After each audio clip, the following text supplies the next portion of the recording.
Most of our suffering comes from our inability to be fluid.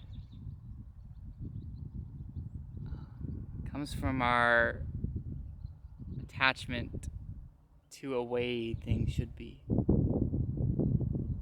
to a certain series of events.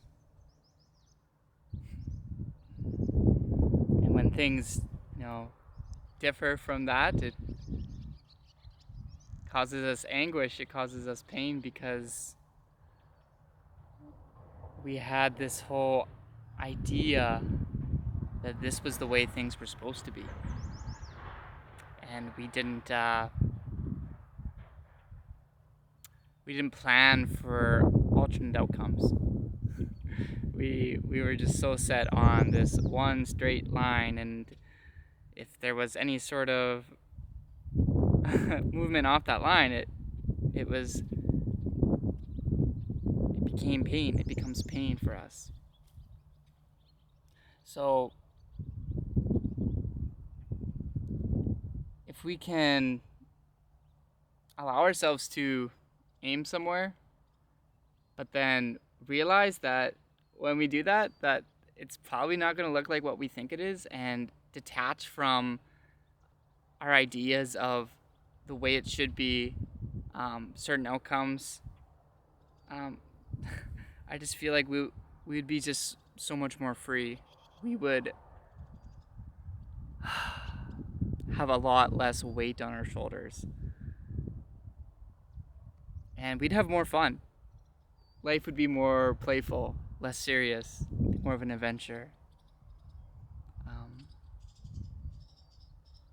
We'd be more creative. We wouldn't be so stressed. The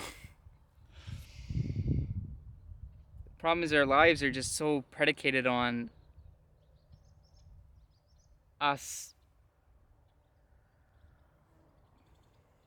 making it a certain way.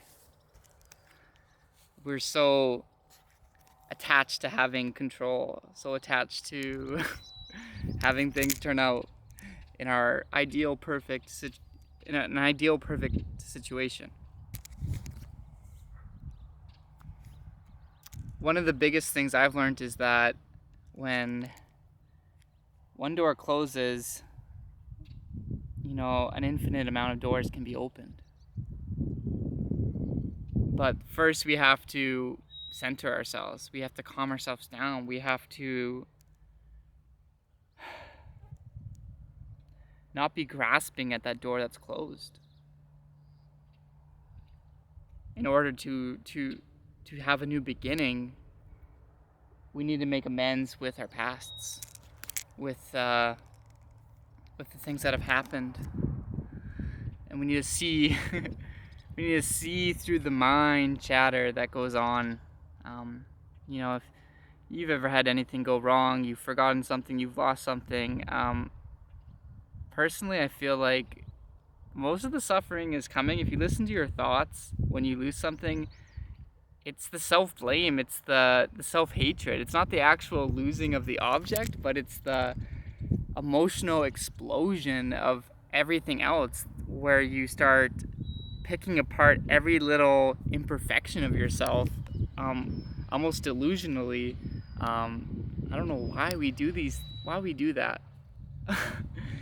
But next time you lose something of importance, or something is stolen, or you miss a deadline or something for something, it's like, if you listen to your thoughts, it's 99.9% absolute garbage, and it's just not constructive. So I find when I get myself into those situations where I find these thoughts starting to fire up, starting to attack, personally, I know, okay, I need to really focus on my breath right now. I need to really see the truth of the situation and not listen to the lies that are being brought up. So you're not your thoughts, but you are the awareness behind the thoughts. So in situations like that, that can bring you lots of peace, lots of freedom, lots of strength in what would be difficult times generally. So it's always a good thing.